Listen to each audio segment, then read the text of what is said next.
Hey guys, today we are talking about altitude sickness. So, not one you want to miss. Stick around.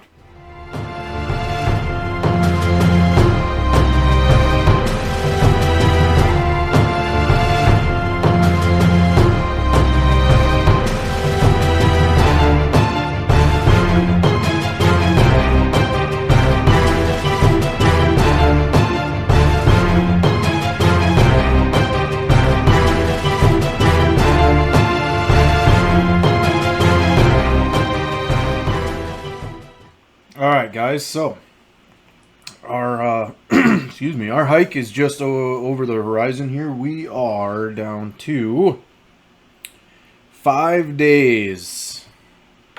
Well, 5 days 21 hours, so we're just under 6 days. During our hike we're going to be climbing a couple of 12ers, possibly 3 depending on how things work out. And seeing as we are going to be that high up, I've had altitude sickness on my mind here lately, and so I did a little research, and so I'm gonna try to answer some questions that I had. Just kind of let you know what I found out. What is it? Excuse me. What are the symptoms? How serious is it? And what do you do if you have it or you think you have it? So first thing, what is it? So altitude sickness is basically just a name that they gave a group of symptoms. And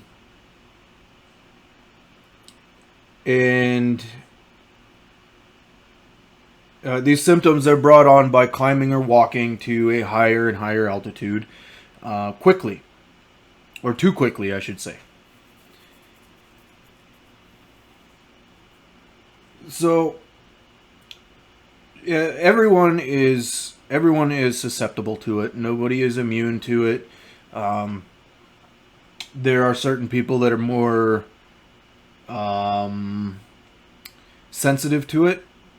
So those people that are more sensitive to it, they're going to have the symptoms at a lower elevation than what somebody who's not sensitive to it will. So now, what is the definition of high elevation? Depending on where you are at in the world, that is going to heavily determine what your definition of high elevation is. If you have lived in a little shack all of your life at the top of a mountain that sits at 12,000 feet, high elevation for you is going to be a lot higher than somebody who has lived in, say, California all their lives. So, excuse me. These elevations are based on clevelandclinic.org. And I'm not 100% sure exactly where they're based out of. I'm going to go out on a limb and say Cleveland, but you can't be totally sure. And according to them, high altitude is defined as such. High altitude is 8,000 feet to 12,000 feet. Very high altitude is 12,000 feet to 18,000 feet. And anything above 18,000 feet is extremely high altitude. So, like I said, for me here in Montana,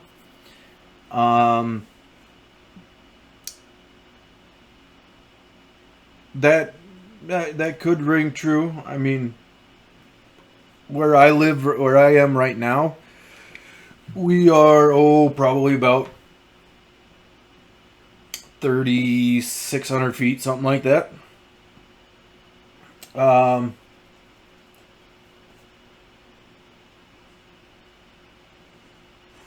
I don't think you're gonna get. I don't think I'm gonna get elevation sickness if I drive to a trailhead that is at 8,000 feet So that's, we'll just round everything, we'll just round it off, and we'll just say that that's a 5,000 foot climb in not very long. You know, could be as little as an hour. And because that is what will, that's what gets you with elevation sickness is the rapid climb. So the more rapid the climb, the more likely you are to have altitude sickness. And again, the height or the elevation at which this happens is going to be different depending on where you live and what your body is acclimated to, and lots of different other factors like that. So, with all of that said, let me just say this before I go any further. This is not meant to be a video that scares you away from hiking, that, you know, it's not something to fear. It's just something to be aware of, because there are things that you can do to prevent it. There are things that you can do to help make the situation better in the event that you do think you have it. And we'll go into that here in just a little bit. So why do you get it? So at higher altitudes, and I know I'm probably preaching to the choir here because this is a hiking video, so if you're watching this, you're probably into hiking in some way, shape, or form. At high altitudes, the air is thinner, meaning there's not as much oxygen in the air as what there is. The oxygen level is lower in the air than what it is at lower levels. And that is why you see a lot of these marathon runners and decathlon runners and these long distance runners, that these races, they might be really close to sea level. You know, they might be in California, or the Boston Marathon is a good example. They'll actually go to higher elevations to train, because they train themselves at higher elevations with the lower oxygen level. When they get to that lower elevation where the oxygen is thicker and there's more oxygen there, it makes it a little easier for them to run as far as they do.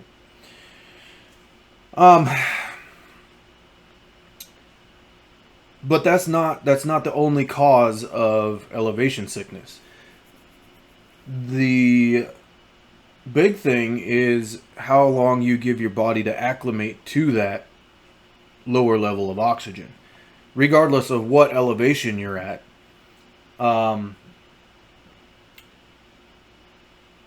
If you don't give your body enough time to acclimate, to adjust, that's when you're going to see symptoms appear, and or you could see symptoms appear.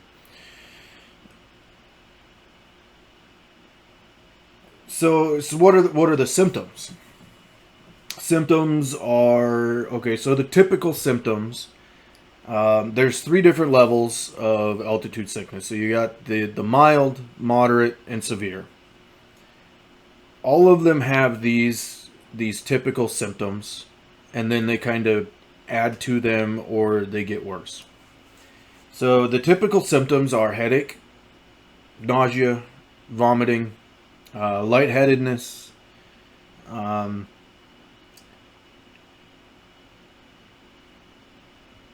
now, don't get me wrong, just because you're out hiking and you get a headache, that doesn't mean that you're getting altitude sickness. It does mean, however, that you may want to slow down a little bit, maybe stop, give yourself some time to relax, and make sure that none of these other symptoms start to appear. So mild altitude sickness is, along with the headache and nausea and vomiting, lightheadedness, dizziness, lightheadedness, fatigue, shortness of breath, loss of appetite, and just a general loss of energy. You might become kind of lethargic and just kind of, I really don't feel like doing anything right now. That's the mild one. That one is the beginning stages, I guess you would say, to having full-blown altitude sickness. Like, because when we get to the severe is what I consider actual altitude sickness. The mild and the moderate, those are just the signposts telling you, hey, something's not right here. You need to do something. Moderate, all the same stuff as mild. The dizziness, shortness of breath, all that stuff. The difference is that the shortness of breath is going to get worse over time and not get better.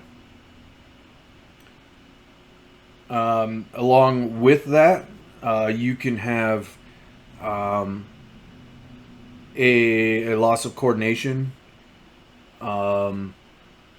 The headache is going to be severe, and you can also have a tightness in your chest, or a congested type feeling in your chest. And they're going to be severe enough that it's going to make normal activity difficult. So now we get to the scary part, the full-blown altitude sickness. And this is you'll only get to this point if you completely ignore the other two. And I'll talk about that a little bit later too. So if you get into the severe level of altitude sickness, the shortness of breath is going to be persistent, and even while you're resting, you are going to be short of breath. Total inability to walk, confusion, a pale or bluish tone to your skin. Those are kind of the visible symptoms. Mind you, all these are going to be pretty visible. But when you get to this point, there's going to be some non-visible things that could be going on as well. And that could be fluid buildup. It could be fluid buildup in your lungs, and even fluid buildup on your brain. Obviously, those are the things that are probably causing the more visible symptoms. And but anyway, if you get to this point, this is a life or death situation. Because when it says inability to walk,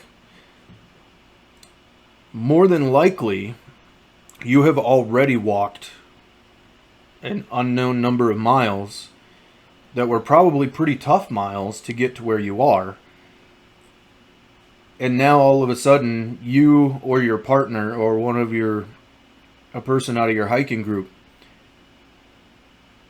is completely incapable of walking. That is going to make or require some very difficult decisions to be made as to how to proceed, because their recommendation for when you get to this point is to obviously drop in elevation as quickly as you can, as safely as you can. Both of those, quickly and safely, is going to be extremely difficult if somebody absolutely cannot walk. When you get to this point, medical treatment is not only suggested but required.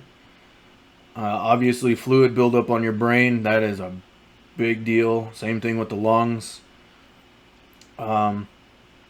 So these symptoms, whether it's mild, moderate, or severe, all of those, they generally begin within 12 to 24 hours of arriving at high altitudes. Again, these are all just kind of general rules of thumb. There's no, everybody's going to be a little bit different. They pretty much they recommend that if the symptoms do not begin to lessen within 48 hours of the first signs, it's probably a good idea to start heading down in elevation. Mild symptoms can be treated with over-the-counter meds, the headache, that kind of stuff, the nausea, those things they have the medications for that you can take, ibuprofen, the headache, and whatever it is for the nausea. I don't remember what it's called now. And same thing goes for the moderate symptoms. Generally, they can be treated with over-the-counter medications. You get to the severe level, and that is not the case. Nothing you can get over-the-counter is going to take care of the headache or any of that stuff. Moderate symptoms usually improve within 24 hours. If you drop 1,000 to 2,000 feet in elevation. And they should be gone within about 3 days. The severe symptoms, they have to be treated in a hospital. And they say that the magic number, and this is from the clevelandclinic.org, that the magic number is 4,000 feet in elevation. You need to get below that if somebody is exhibiting signs of severe altitude sickness. Now, with that said, I'm going back to what I said before about where you live and what your body is acclimated to and all of that. That 4,000 feet, that may not be the magic number for where I'm at. Maybe the magic number there might be 8,000 feet. I don't know. But ultimately, if you're in that severe, if somebody has gotten to the point where they're in the severe level, then whatever elevation the nearest hospital is at, that's the elevation you're shooting for, because that's where you need to be. So now that we have gone through the scary stuff, it is 100% preventable. You've heard the saying, slow and steady wins the race. That is the key to preventing altitude sickness.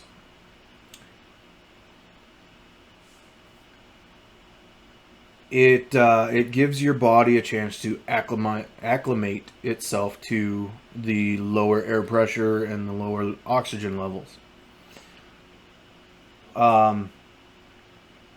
And they have some recommendations to help you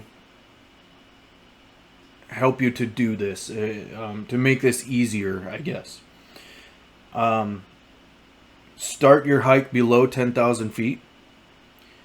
And again, here, where we're going to be at is, I think the trailhead's right at 9,500, something like that. So I don't know of any trailheads that are above 10,000 feet. I'm sure there's some out there, but I don't know of any.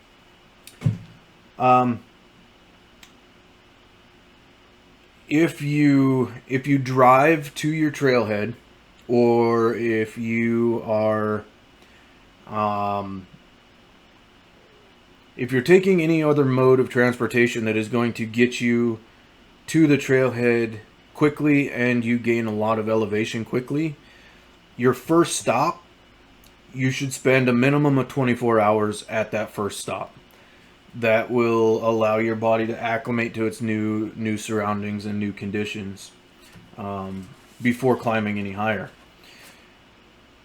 When you're above 10,000 feet, when you're hiking above 10,000 feet, they say not to climb or not to go any higher than 1,000 feet a day.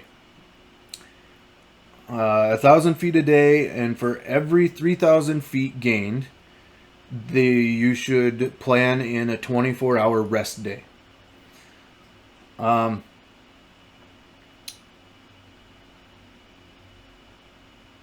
Another kind of basic rule of thumb that I found was climb high and sleep low. This is kind of a little scenario here. Like you're summiting a mountain, so you climb to the base of that mountain. You set up base camp. We'll just say, for the sake of argument, the base of that mountain is at 11,000 feet, and the summit of that mountain is at, we'll say, 12,500. So you set up your base camp. Next day you summit, you come back down, and you sleep at your base camp. That is what they're talking about climb high, sleep low. When it comes to base camps, they recommend that your base camp is at least 1,000 feet lower in elevation than where you are climbing to. If symptoms do show up, don't take any chances. At this point, you're probably at the mild level. Somebody, either your partner or you or somebody in your group starts complaining about a headache and being lightheaded and just really zapped, no energy. At that point, you have basically two options. You can either A, stop where you are and set up camp, which is probably what I would do if I was in that situation, or you can turn around and go back down 1,000 feet in elevation and then set up camp and hang out there. These guys would probably recommend that you head back down 1,000 feet. But if it was me, I would probably just hang tight there and just stop, grab a bite to eat, pound back some water. That's the other thing that they recommend to do, is just pound the water. They say a minimum of 3 quarts a day when at high altitude. And then, you could reassess, hey man, how you feeling? Think you can keep going? If the answer is no, all right, cool. We'll just hang out here and wait until you start feeling better. That very possibly could be the end of your trip. But that's definitely something to keep in mind. They say that when you're at high altitudes, that your food that you bring with you should be more than 70% carbs. I really don't have to worry about that. Most of my food that I take with me is at least that 70%, maybe even closer to 80, 90% carbs.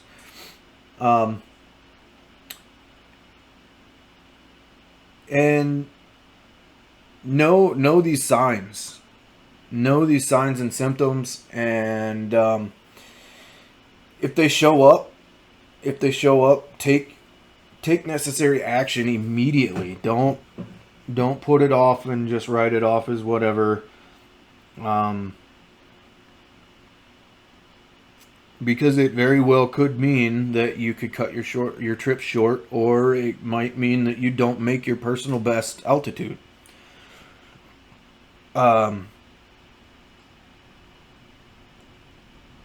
most of the time,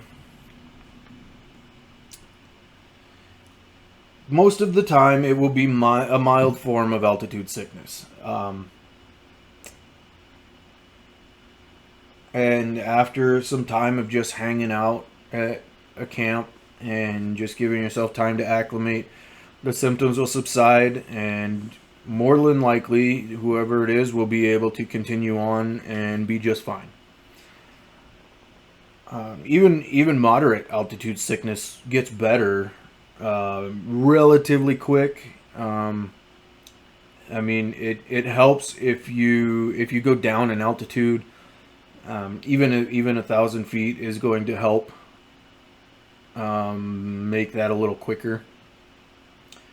With the moderate ones, you might have to take maybe 2 days and just kind of set up a camp and hang out and wait for things to get better, and then reevaluate from there. When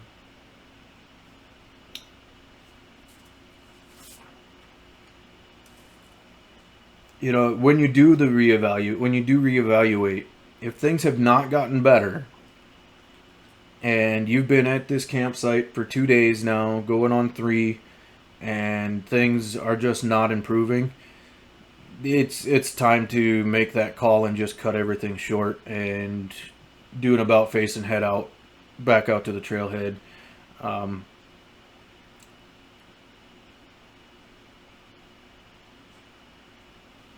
It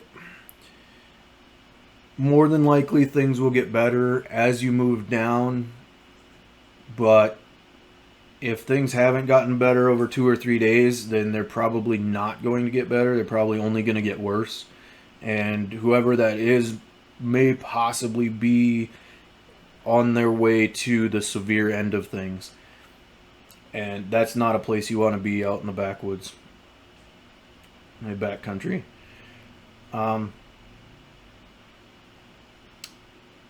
Like I said at the beginning, this isn't supposed to scare you. As long as you're vigilant and you're watching for the signs, it will not be a life-changing issue.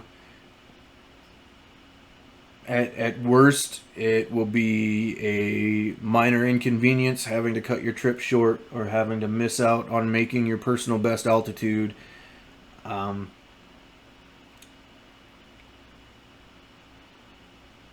So the other thing, there's one more thing that I want to make sure that that you guys understand about this, and this is where I get away from the clevelandclinic.org guys, and this is my own opinion on this, so you can take this one out on me. The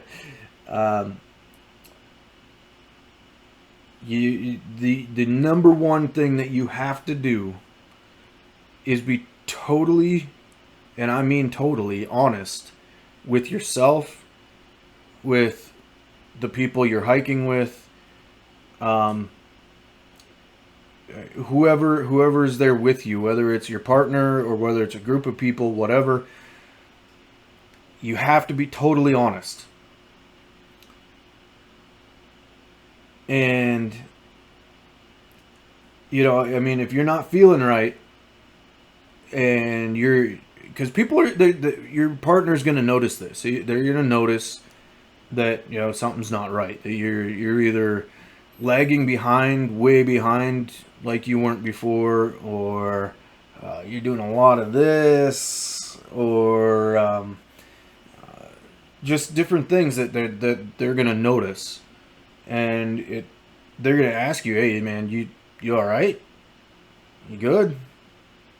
And that's when you have to stop and say, "No, we need to stop. Something's not right here. I'm not feeling great. We need to stop and rest for a little while, grab some water, whatever." And the reason I say this is because, I don't know, maybe, do you know what the number one killer in the backcountry is? And some of you are probably saying bears or mountain lions or dehydration or getting lost or any of those kinds of things. And which I would say you're probably right. Those things are ranked right up there. But what I'm talking about is, as being the number one killer, is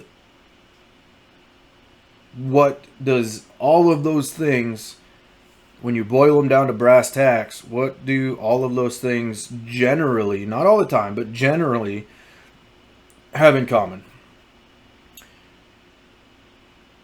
And I would submit, and you can disagree with me all you want, that's fine. Try to keep it somewhat civil in the comments. But I believe the number one killer in the backcountry is pride.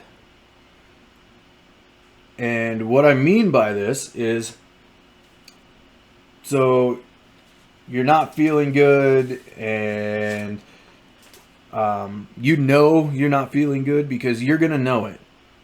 I mean, some of these symptoms start showing up, you're going to know, right?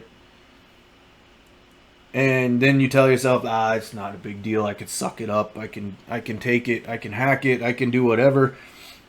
And that's exactly what you tell your partner or your hiking group or whatever is, nah, I'm good. I'm good. I'm fine. Even when you know 100% that you're not fine, that you're not good. And actually, you're far from it. So I say all of that to say this. When you're hiking, when you're out in the backcountry, when you're, especially if you're going off trail. I mean, if you're going off trail, you have to leave that pride in the pickup. There'll be plenty of time for that kind of stuff after you've gotten back to the pickup. Your hike is done and you're heading home.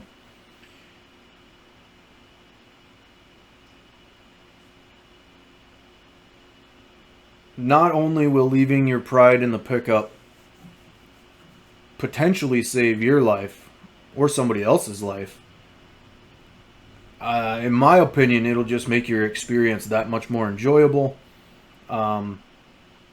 For you and everybody else that's with you. And it will ensure that you have that opportunity at the end of your hike in the pickup on the way home. Because that is, at the end of these videos, I've been telling you to get out there and enjoy the backcountry, enjoy God's creation, and just see Him through everything that He's given us.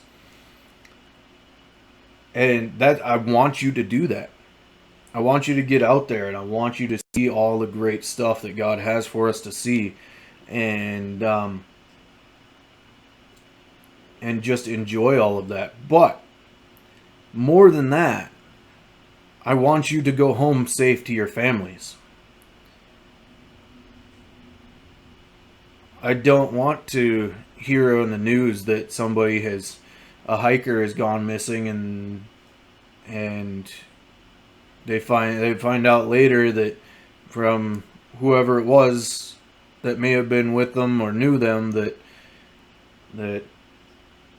it may have been altitude sickness, or it may have been dehydration or whatever. I don't want to hear any. I don't like hearing that stuff. So please leave your pride in the pickup. Maybe my new catchphrase here.